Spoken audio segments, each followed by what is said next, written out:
রাসূল সাল্লাল্লাহু আলাইহি ওয়াসাল্লাম মিষ্টি খুব পছন্দ করতেন। সুবহানাল্লাহ বলেন। দেখেন একটা সুন্দর একটা কথা মনে হয়ে গেছে, বলবো নি? আল্লাহর রাসূল সাল্লাল্লাহু আলাইহি ওয়াসাল্লাম মিষ্টি খুব পছন্দ করতেন। একদিন এক ইহুদি, যদিও লোকটা ইহুদি, মক্কার কাফেররাও আমার নবীজির ব্যাপারে তাদের একটা আকীদা ছিল, একটা বিশ্বাস ছিল যে এই মুহাম্মদ কখনো মিথ্যা বলে না। সুবহানাল্লাহ বলেন। এই জন্য কাফেররা আমার নবীকে আল আমিন হিসেবে ডাকতো। সুবহানাল্লাহ বলেন। এক ইহুদি আসছে আল্লাহর রাসূল সাল্লাল্লাহু আলাইহি ওয়াসাল্লামের দরবারে। ইহুদি আয়েশা ডাক দিয়া কয়, নবী গো, ইয়া রাসূলুল্লাহ, ইয়া হাবিবাল্লাহ, আমার সন্তানটাকে সাথে করে আপনার দরবারে নিয়ে আসলাম। নবী গো, আমার এই সন্তানটা মিষ্টি খাইতে খুব পছন্দ করে। ইয়া রাসূলুল্লাহ, কিন্তু আমি তো গরিব, আমি তো আমার এই সন্তানটাকে মিষ্টি কিনে দেওয়ার মতো, মিষ্টি সব সময় খাওয়ানোর মতো আমার কোনো সামর্থ্য নাই। ইয়া রাসূলুল্লাহ, ইয়া হাবিবাল্লাহ, নবী গো, ও গো মায়ার নবীজি, আমার এই সন্তানটাকে আপনি কিছু বুঝাইয়া দেন, কিছু একটু বুঝ দিয়ে দেন না, তাকে আমি কেমন করে মিষ্টি খাওয়ামু?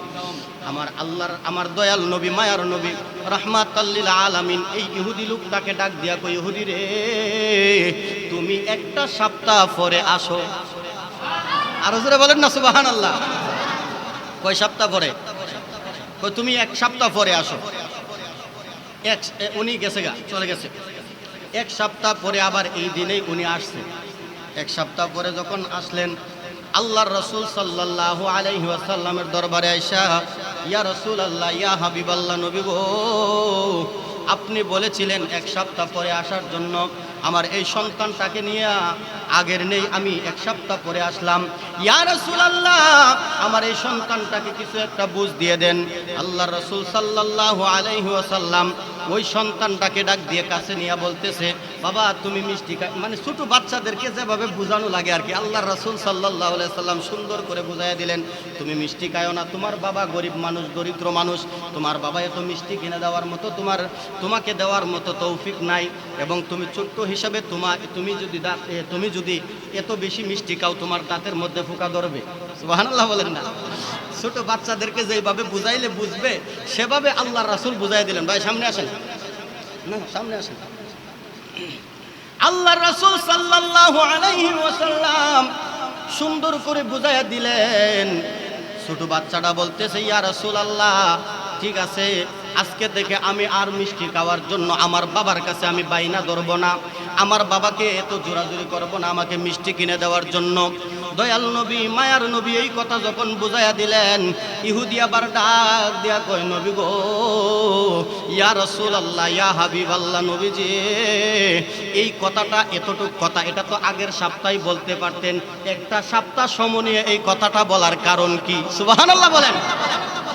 ইয়া রাসূলুল্লাহ, নবী গো, এক সপ্তাহ সময় নিয়ে এতটুকু কথা বলার কারণ কি? তার হাকিকত কি? আছে কিনা হাকিকত? কথা বলেন না, আছে কিনা?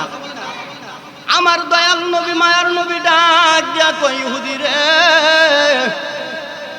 একটা সপ্তাহ সময় নেওয়ার কারণ হইছে রে, তোমার সন্তান যেমনি ভাবে মিষ্টি খাইতে পছন্দ করে, আমি দয়াল নবীও মিষ্টি খাইতে খুব পছন্দ করি।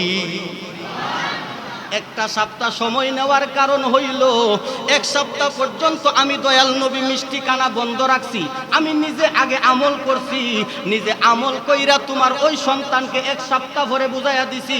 কারণ যেই আমলটা আমার মধ্যে আছে, ওই আমলটার সম্পর্কে যদি অন্য কাউকে আমি বলি, অন্য কাউকে যদি নসিহত করি, তাহলে সেই ব্যক্তি আমলটা করবে।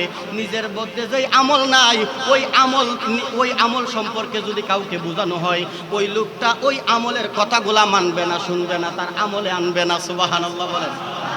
আরো জোরে বলেন না সুবহানাল্লাহ।